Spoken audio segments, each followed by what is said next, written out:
Football on off the ball. With Sky. Watch Huddersfield versus Nottingham Forest in the Championship Playoff Final. This Sunday. Live only on Sky Sports. Yeah, we did have one other text pertaining to the Champions League final. Of course, there will be no Champions League final wedding clashes if the final were still on Wednesday. And that is from Gavin. John Giles, how are you keeping? And yourself? I'm not too bad. Have you been at any weddings in your time where you've been more interested in some sporting event than the actual marriage itself? Oh, well, a few of them. Any memorable weddings down the years? I can't remember. There's not many, Johnny. Yeah, it must be. No disrespect to the people I was at the weddings for. I'm not give you any names anyway. Well, given your life and your family and so forth, you must have been at a lot of sporting weddings down the years. So funny enough, if the weddings were in the close season, Johnny, you wouldn't be at so many because you'd be away on your holidays, you know. Mm. But like most people, I've at quite a few weddings, yeah. Yeah, and in terms of the Champions League final, where are you going to watch it on Saturday night? I'll watch that from home in Birmingham. Look forward to it, Johnny. Should be a really good match. And we spoke about this actually on the news round there, and we'll get to the Champions League final later in the conversation. But there might, in terms of the neutrals, there are probably a lot of people who thought they'd be supporting Liverpool might have a soft spot for Real Madrid, just what they've done this year. Well, it's been remarkable, really, Johnny. I think you're right. I mean, the matches that they looked down and out in, they've come back. Was it PSG? There's one. That was amazing. Yeah, Barcelona or Juventus. Which one was that, Johnny? The PSG one was insane altogether. Yeah, but they had another comeback against Barcelona or Juventus. I can't remember which it was. Against Chelsea, yeah. And they had the comeback against City. Yeah. So they've been amazing, really, because they're a team now that's supposed to be getting a bit old, but they've come back well in the matches. You know, Benzema, you got Modric still there, still able to do his stuff. And I think the big clash could be from the left winger. Vinicius, is that his name, Junior? Yeah, Vinicius. Yeah. You know, because you have Trent Alexander marking him. And I think, Alexander's a brilliant player going forward.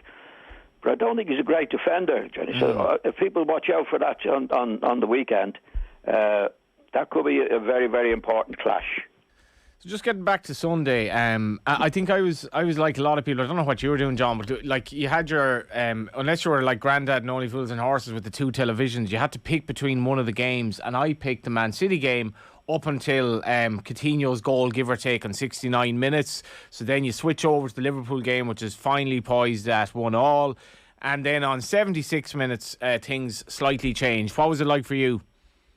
Well, funny enough, Johnny, I was watching most of the Leeds match. Oh, true diehard. See them getting a win at Brentford to get out of it. But I switched over a few times. But I was certainly following the scores. And as you know, it was amazing. I mean, Villa are winning 2-0. I know Liverpool were down early on, but then Liverpool at one stage went 2-1, 3-1 up. But City went into 76 minutes. 76 minutes, and it's amazing to think, because I'd been watching that game, John, and in fairness, Man City they were poor. Like, they'd really looked like they'd kind of half run out of ideas, and then Gundogan comes on. Yeah, amazing. I mean, it does happen in football. We've seen it happen before, Johnny. But and the situation that is so vital. I mean, Liverpool were winning the league at one particular stage, a long way into the game, and as you say, Gundogan come on, he scored.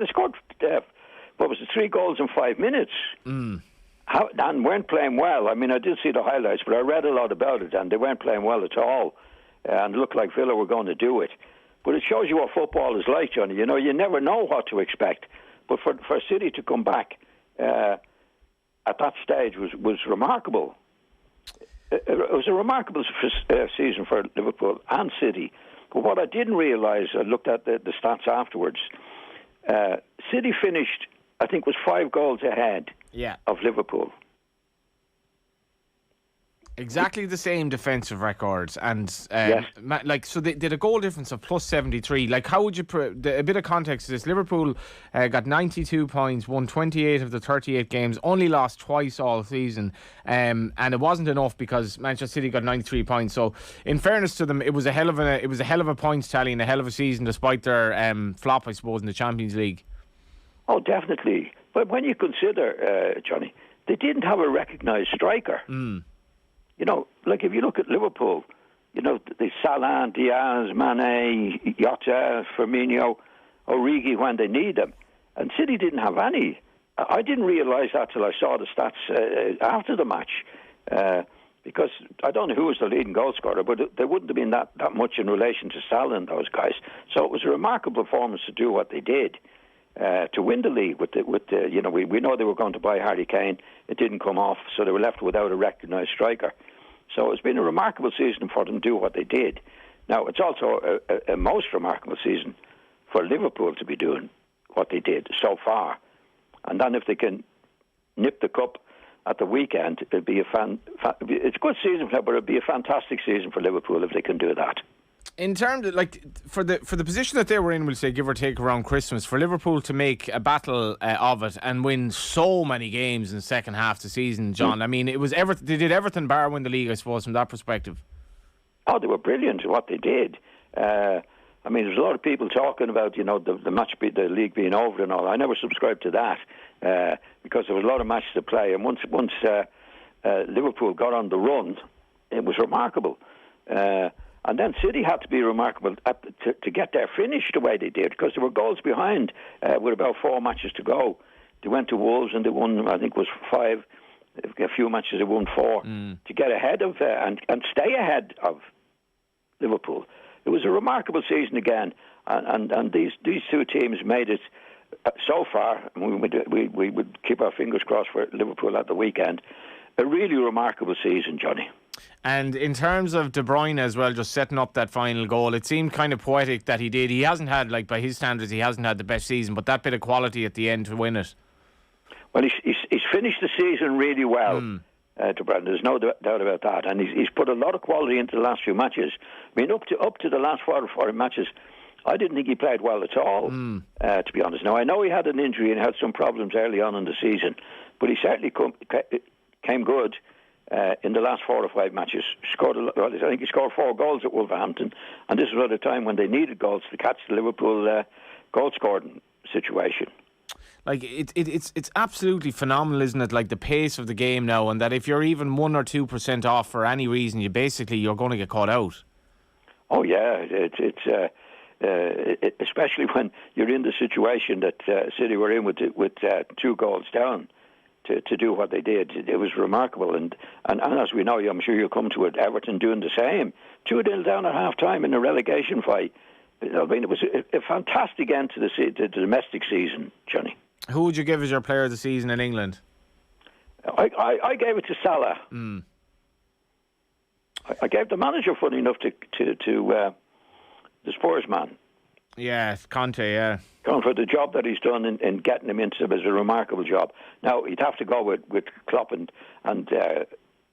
Pep doing what they did, but I thought it was a remarkable performance for Spurs to do what they did, Conte to do that. We'll talk a little bit about Champions League final. You're just worried that Salah might be slightly run out of gas. He had his African Nations Cup as well, and obviously World Cup qualifiers, as well as coming back to Liverpool. Maybe he's not in the form he was in. Well, he scored. I think he scored last week, didn't he? Yeah, he came off he just doesn't look the player. Maybe the legs mightn't be there. Well, he has a week's rest, Johnny. A week is a long time rest at this particular stage of the season. You know, like a week is in football is a long rest, and I would imagine that Klopp wouldn't have him doing hardly any training. To be honest, yeah. But as a professional footballer, you would get it back in a week if you've done very, very, very little during the week, Johnny. And in terms of, before we get to Leeds, Manchester United, just where do they go from here? Well, they can only go up really, if this new lad does the job. I saw him. He did an interview last week. Now the headlines can don't give a true picture because the journalists do certain things at times. But he was sort of saying in the headlines, we're going to catch, or more or less catch the other, the top two. Well, he's a long way to go before he gets up to those lads. I think it'll take him a couple of years, Johnny, to get challenging these guys. Maybe a little bit longer. But if he, I think he'll be given the resources, and if he gets the players in that he wants, that's the big thing. If he can get the players in he wants, then he's got a chance of doing it. That's if he's as good as we think he is, or certainly Manchester United hope he is. Like, their goal difference, John, was 0 over the season. Man City's was 73. And even if you look at Arsenal and Spurs, Arsenal are, they missed out on the Champions League, but even Chelsea in third are nearly 20 points off top and 18 off Liverpool. I guess, like the neutral, you want to see maybe Arteta bringing Arsenal to that next level. You want to see Conte doing it at Spurs. You want to see somebody closing the gap because just to make it that bit more exciting. Well, definitely, but I think Manchester United have a lot more to do than Spurs have done, or Chelsea have done, or any of the other teams up and around there have done. I mean, we just have to wait and see what this new lad does. He's got a big job on his hands. I mean, he has a lot of talent there, but there's been a lot of talent there for the last 2 years. But there again, they haven't had a manager. They've got to get a good manager in. And we saw what Conte did at Spurs to get a grip of them, get them going. You wouldn't recognise them from before he came in. So the new lad has to do the same at Manchester United. I think he has the talent. I think he has the resources to get money to buy players, and that's what he'll have to do. If he is the man for the job, then I think it'll take him a couple of years. But we'll see the improvement along the way, Johnny. That's the main thing. I mean, at the moment, Manchester United, I think they've gone the last 3 or 4 years really going nowhere. And at the moment, I mean, it's just a disaster where they are. And if you missed the start of the show, I asked John, was he watching the Man City game or was he watching the Liverpool game? And he said he was actually watching the Leeds game on Sunday, John. So that wasn't a tough choice for you, obviously. No, well, obviously there's my old team, Johnny. And to be honest, I wasn't confident about them winning the game. I wasn't confident at all because I think they've had a bad time. But they actually played well. I think Brentford had 2 men sent off. So they got the run of the green on the day, but they took advantage of it, and they put Burnley down then. Brought to you by Sky. Watch every single live Premier League game on Sky Sports, BT Sport and Premier Sport when it all starts again. When Bielsa was dismissed, John, and he was, it did look like there were a bit of a sinking ship and all the goals they were conceding. What did you make of that decision at the time? I didn't like it, and I didn't like the way the club dealt with the business. And I must say, Jesse Marsch didn't do him any favours. I mean, Jesse Marsch did an interview there a couple of weeks ago where he knew when he came in the players were tired and the injuries. He put them down to Bielsa's training, which I thought was very unfair because he wasn't there to speak up for himself. And the thing is with Bielsa, I mean, if you look at Bielsa for the last 3 years, Johnny, he was lauded for his training sessions and the way he got them up. I mean, he performed a miracle there at Leeds. And then he got 3 players injured early on, and there was no replacement for them. So I think he was harshly treated, to be honest. Roy Keane on the TV on Sunday was calling out on Sky. He was calling out Sean Dyche's dismissal from Burnley. But I mean, you could argue, and he said that was the wrong decision to make. But actually, you could argue that Burnley actually rallied quite well and just missed out. Well, it's that's not to say that Sean Dyche wouldn't have done it. I think he was badly treated as well. I mean, if you look at Sean Dyche's record over the years, he's performed miracles to keep them in the Premiership. Little or no money. And he's done it week in and week out, year in and year out. And don't forget as well, they still went down. They still went down. I mean, Leeds just got out of it. But I think the two of them were harshly treated, to be honest. I mean, there is a case for Leeds because Jesse Marsch kept them up. But Burnley, Mick Jackson, who was the interim manager, didn't keep them up. So the worst that could have happened was for Burnley to go down Dyche has done it. He's been an experienced manager. I think he's done a great job for Burnley. Hardly spent any money year in and year out. So I think he was harshly treated as well, Johnny, to be honest. Like, I presume in your day and well beyond your day, and you had your spell managing as well, like, managers were at least given some time. I think like the bottom 6 teams in the Premier League this season all sacked their manager. Yeah, well, what's happened in recent years, Johnny, there's so much money involved in staying in the Premiership that the owners or directors, whoever they are, I think really, really panic. It costs. I mean, if you go down now, like Burnley have gone down, I don't know whether they might not even survive because there's some new owners going in there, and I'm not so sure they have so much money. But it's worth, I think to be in the Premiership, it's worth 150 million. So when they get into scary positions, I think they panic a lot more than they used to in the old days when there wasn't so much money involved in it, Johnny. Are you nostalgic for those days when it was, it was a proper working class game? You weren't on massive money. It was working class fans. It wasn't a global thing, and it was just a totally different era.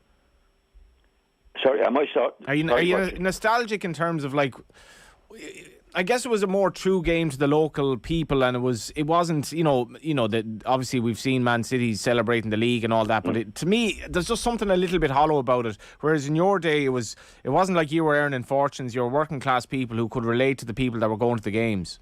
I wouldn't be too sure about that, Johnny. To be honest now, if I was playing in any year, I'd play in the year and now. Yeah. Because first of all, apart from the money situation, I mean, if you look at the conditions now with the pitches and all the various things that go with that now, it's much more attractive, I think, to be playing today. I think the conditions are much better. Certainly, the money's an awful lot better. So I wouldn't hark back to the old days. It was good. There were some great teams, but there's some great teams today, and I think it's better all round, really, for the players, particularly the players who are playing the game today. The conditions are better, the money is much better, and I think things generally, I'm not saying the players are better. I think the players in my day were great players, and actually players in any era are great players. I mean, people talk about this is the best Liverpool team ever, and they are a great team, but they had some great teams in the past. You can go back to Souness and Hansen and Dalglish and Rush and all these players. A lot of people who are saying that they're the best ever now wouldn't have seen a lot of these teams play, Johnny. But certainly, but I've no regrets, Johnny. I mean, I had my day in my day, and I enjoyed it. I loved doing what I did, and I feel very, very privileged, very lucky to be able to do it. So, good luck to the lads today. It's their turn. Just on I suppose to go back a bit as well, just on the pitch invasions, which has become a real talking point. What did you make of all that? Because I remember as a kid, obviously, when you're at a game, you might go onto the pitch and celebrate in too much zest or whatever. But obviously, this has been problematic. Oh, it's very bad. I mean, we saw the at the weekend, and we saw Vieira getting into trouble with one of the supporters. A player of Sheffield United was not. I mean, they're actually attacking some of the players. I mean, it's outrageous, and I don't know what they can do about it because they took all the fences down years ago. So, I mean, if you look at at the weekend with the amount of supporters getting on the pitch, it's impossible for the police or anybody else to stop them. There's so many of them now, and it's become fashionable to do it, and fashionable to attack, and I think it'll get worse, attacking the players. Do you have sympathy for Vieira as well? Because you're almost goaded by this kind of this fan that just and you don't expect it. It was dreadful. It was dreadful. I mean, anybody would lose their temper at that. I mean, cheeky brat, coming up and shouting into his ear, and I'd say it was quite abusive stuff that he had to put up with that. He kicked back. I mean, a fella was picking on the wrong guy. I mean, Vieira's a big, tough guy, and his record. His reputation as a player was anything but soft. So I think he picked on the wrong guy in that particular situation. Let's finish on the Champions League final then. You do kind of feel that Liverpool deserve to win something else this season, given the season that they've had? Well, they've had a great season. They've won two already, and we're only pipped in the last half hour on Sunday to win the league as well. So I would make them favourites, but I know they won't underrate the Real Madrid team. You know, you got Benzema and Modric to do what they need to do. So they're a very, very experienced team. There's no doubt about it. And again, I would go back on the duel, if there's going to be a duel between Trent Alexander and what's this lad name? Vinicius, yeah. Yeah, because I think he's a good player. I think he'll have a job to do. I think Alexander is one of the best players I've ever seen going forward, but I don't think he's a good defender. So, you know, any viewers, I'd keep an eye out for that, because that could be a bit of a problem for Liverpool. But I fancy Liverpool overall to do it. Give us your score prediction then. 2-1 to 3-1 to Liverpool. Slightly hedging your bets. Sorry? You're slightly hedging your bets. Well, I'll go for 3-1 then. There we go. Thanks a million, John. Okay, Johnny. Enjoy the game. And you. That was John Giles predicting 3-1 in the Champions League final, which is on Saturday. And do ensure you're enjoying it, even if you're at a wedding.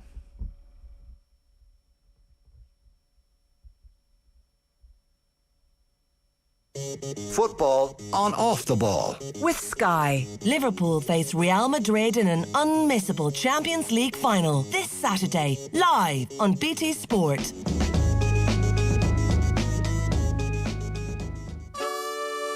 Moncrief. Himself told me that he really wants to get a nipple ring. At first I was shocked and found it